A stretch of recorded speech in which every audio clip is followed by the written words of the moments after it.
આજરોજ ગુડી પડવા એટલે કે મહારાષ્ટ્રીયન સમાજનું નવું વર્ષ મહારાષ્ટ્રીયન સમાજ દ્વારા આજના દિવસની ખૂબ જ ધામધૂમપૂર્વક ઉજવણી કરવામાં આવતી હોય છે. તો વડોદરામાં પણ મહારાષ્ટ્રીયન સમાજ છે તેમના દ્વારા ગુડી પડવાની ઉજવણી કરવામાં આવી. શહેરના પીતાંબર પોળ સહિત વિવિધ વિસ્તારોમાં મહારાષ્ટ્રીયન સમાજ દ્વારા પોતાના ઘરે ગુડીની સ્થાપના કરવામાં આવી હતી અને ત્યારબાદ પૂજન કરી નવ વર્ષની ઉજવણી કરવામાં આવી. ગુડી પડવાના દિવસે વિક્રમ વાસંતીની તિથિ પ્રમાણે મહારાષ્ટ્ર પરિવારો ઘરે ઘરે ગુડી તૈયાર કરી તેને વિજયન પ્રતીક ગણાવી તેની પૂજા અર્ચના કરતા હોય છે. મહારાષ્ટ્ર સમાજ ગુડીને સિઝનનો પહેલી કેરી અને કેરીનો રસ પણ ધરાવતા હોય છે. ગુડી પડવાના દિવસે બપોરે 11:30 થી 12 વાગ્યા દરમિયાન સિઝનની પહેલી કેરી અથવા તો કેરીનો રસ, આમટી, ભજીયાનો ભોગ ગુડીને ધરાવવામાં આવે છે અને ત્યારબાદ સાંજે સૂર્યાસ્ત પહેલા ગુડીને ઉતારી પણ લેવામાં આવે છે. જય ભવાની, જય શિવાજી.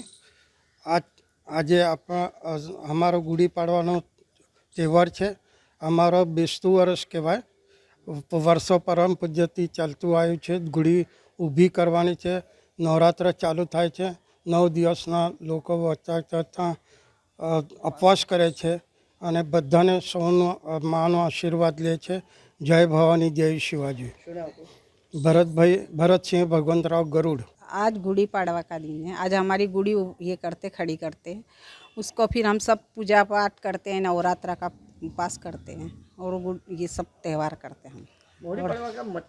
मतलब है शिवा राम जी आए थे वनवास से, उनने ये करी, उस तब से चालू है गुड़ी पाड़वा का। कितने साल से आप कर रहे हैं? बहुत 200 साल पुराने की। क्या मैसेज दोगे लोगों को आप? आज गुड़ी पड़वा है, आज किसे गुड़ी शुभेच्छा पड़वा, हाँ दोगे? सभी, हाँ शुभेच्छा ही देंगे। गुड़ी पाड़वा की शुभेच्छा। क्या नाम आपका? कल्पना भरत सिंह गरुड़।